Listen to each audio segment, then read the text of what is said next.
Hello, we are back. Yeah, baby. I'm Kelsey Wingert. That is Pete Moylan, and that is our captain, our captain, Maddie Mass. We're bringing you the first episode of our new format of Farm to Fame, and we're really excited about it. Over the next 10 episodes, we are going to be breaking down the top players in each position, all thanks to our friends at SeatGeek. So make sure you guys are using the code Jomboy preseason. You get 15% off of any order. So like I said, how we're going to be doing this is position by position, looking at the top prospects at each of those positions. And these are going to be really, really digestible episodes. We're going to keep them short. We're going to keep them sweet. And we're going to make sure that you guys know who's coming up, who you need to be aware of, and who you should be most excited about. Yep. Already to dive into the top shortstops. Let's get it going. We're going to start out with the number 1 overall shortstop in this class. He's MLB's number 5 overall prospect. And he's probably the number 1 prospect amongst the office in New York. Mm-hmm. And you know the name, and the name is Anthony Volpe. So in 132 games last season between AA and AAA, he hit 249, 35 doubles, 5 triples, 21 home runs, 50 stolen bases. That's hot. And an 802 OPS. He was drafted by the Yankees 30th overall in 2019 at a high school teammates with not our friend, but somebody we'd like to be our friend, Jack Leiter. They won a state championship together in 2019. We know that he grades well as a 5-tool player.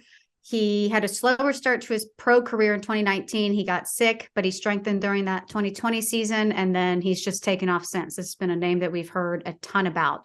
2021, he was MLB Pipeline's hitting prospect of the year. 2022, first 20 home run and 50 stolen base minor league season since Atlanta Braves great Andrew Jones, all the way in 1995.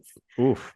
Very pure hitter. He has been since the beginning. The question is when is he going to get called up, Maddie? You have Oswald Peraza and IKF both ahead of him in the system for shortstop right now.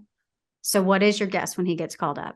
They're talking about him potentially breaking with the team, but we're just right before we were talking about it. I don't see that being a possibility. I'm sure he's close, but that's a big jump. Yeah, I think that to start the season, they're going to keep him down in AAA when you have both IKF and Peraza, who have both played short in the MLB already last season for Peraza. I think they're going to keep him down there. Hopefully they don't screw with his service time too much, but I would assume this is a pre-All-Star call-up because he's already been hitting in the few spring training games that he's been in. So I think fans are going to force the call-up if he keeps going in spring training.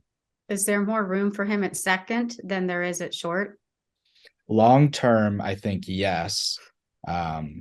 But short term with Glaber and DJ both playing second as their natural position. DJ you'll see at third, but Glaber's going to be at second day in and day out this season.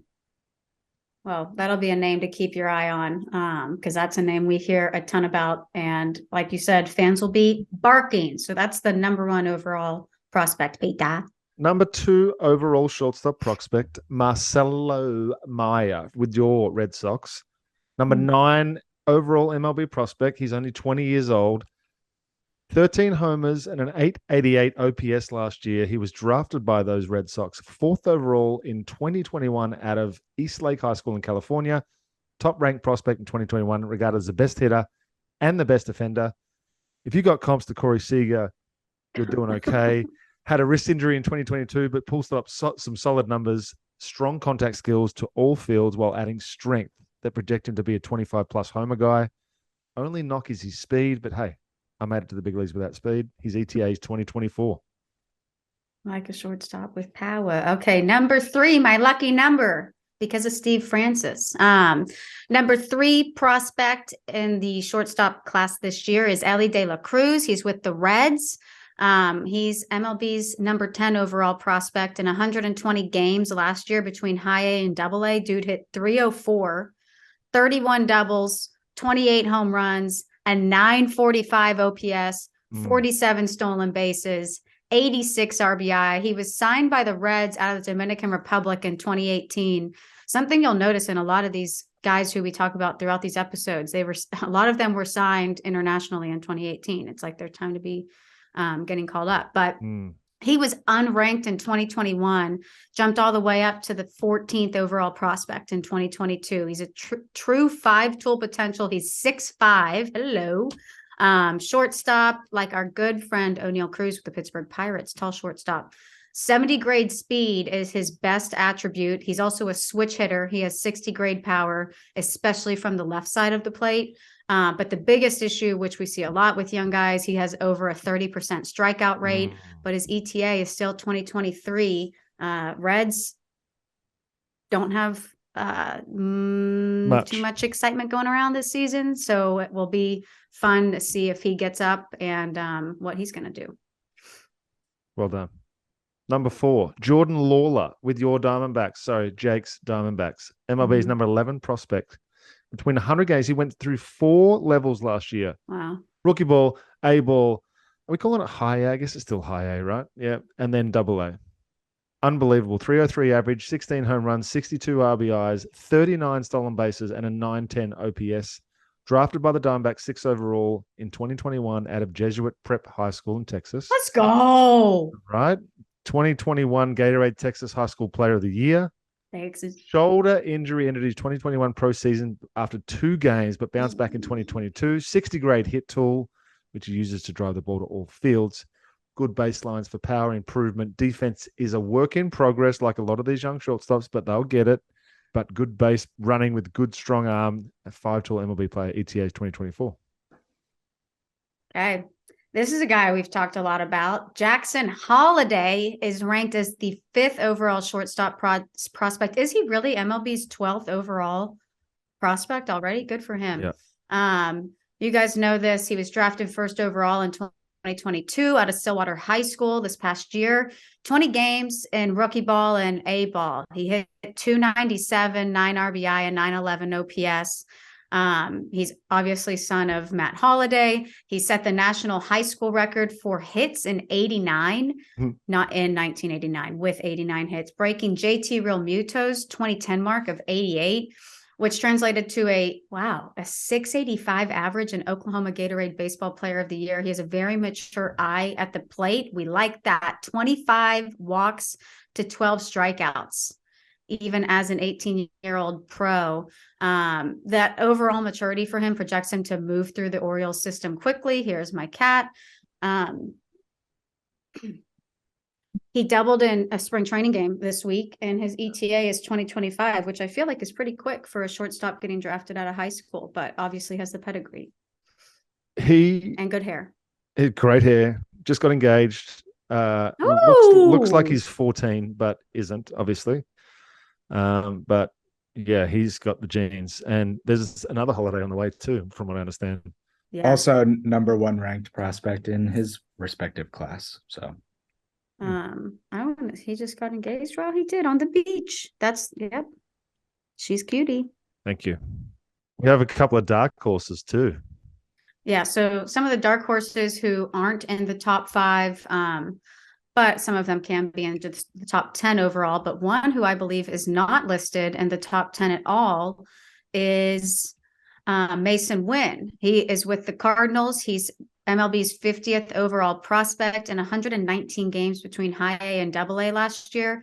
283 average, 36 doubles, 12 home runs, 63 RBI, and 832 OPS, 43 stolen bases. If you know this name, this is because this is the guy who threw a ball 100.5 miles per hour from short at the Futures game this past year. It went viral.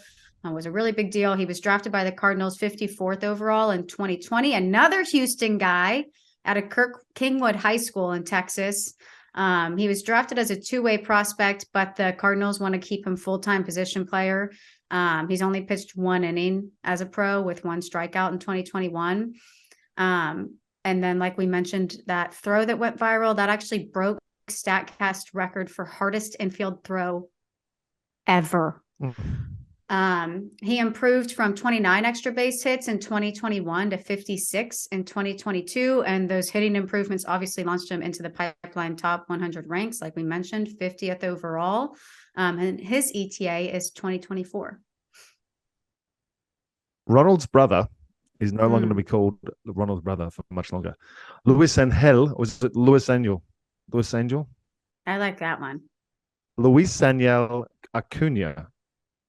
He's with the Rangers. He's the number 71 prospect in all of baseball. He's 20 years old. In 91 games across A ball and Double A last year, he hit 277 with 11 home runs, 47 RBIs, and a just under 800 OPS.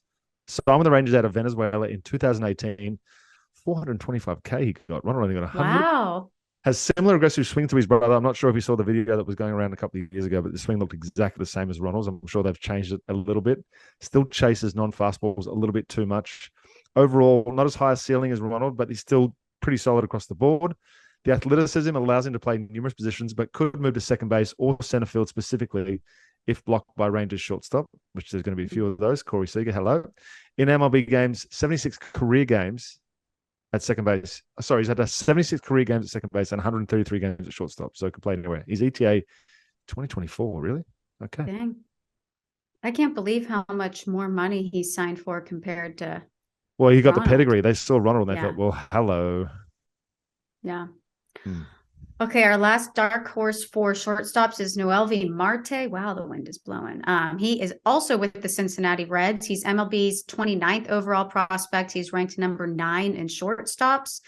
115 games in high A last year. He had 279, 23 doubles, 19 home runs, 68 RBI, 829 OPS. He was signed by the Mariners out of the Dominican Republic in 2018, another 2018er.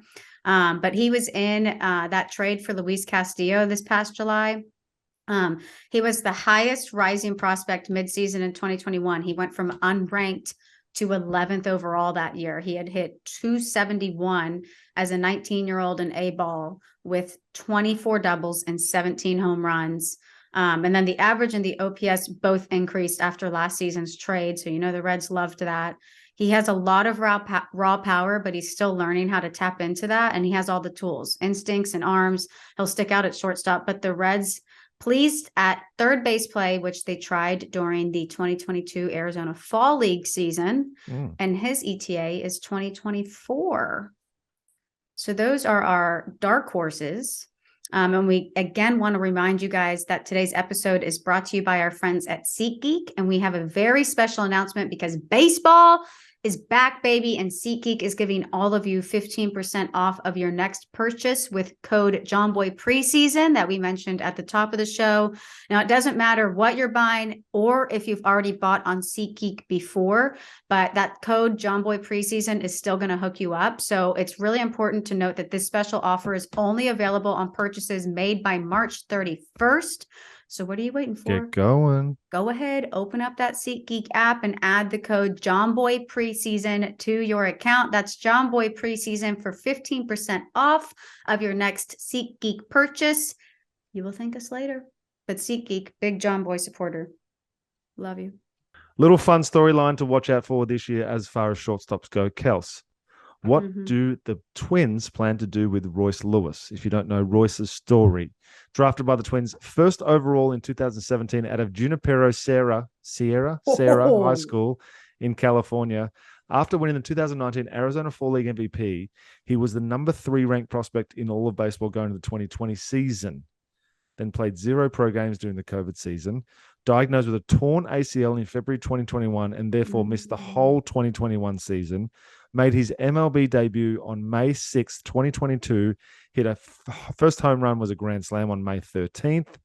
Then he tore the same ACL during a game on May 29th after colliding with the center field wall, has opted for another season in the surgery, had previously played 11 games at shortstop and was only his first game at center field after only playing 4 in the minor leagues. So position changes is hard, but his ETA is 2023 also.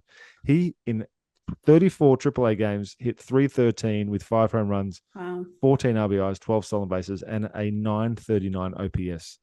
And in the big leagues, hit .300 with 2 homers and an .867 OPS. So if he ever gets his chance to stay fully healthy for a full season and get a Carlos Correa to sign there, obviously, Matty, thanks for reminding me of that. He's just had a tough run, the poor kid. Who do the Twins have at second? They just traded away the guy that won the batting title, right? Yeah. Luis Arias. Arias. Jorge Polanco is slotted as their first second baseman. Then they have Donovan Solano after that. Okay. So Polanco I think Braves. there's some room for him there as well. Okay, well, that is our overview of the top shortstop prospects for this upcoming year. Who will we see up this season? Obviously, a really exciting position to follow along with, and we'll be keeping track of these guys throughout the year. So that's it, folks. Those are the I'm still a shortstops. shortstop up here, so that's why this has probably been such a good episode, because I live like these guys a little bit, live on the edge. Yep. Okay, Pete's. Okay. So those are the shortstops to watch, shortstops to know for 2023. Thank you guys so much for watching and listening. We're so glad to be back with you.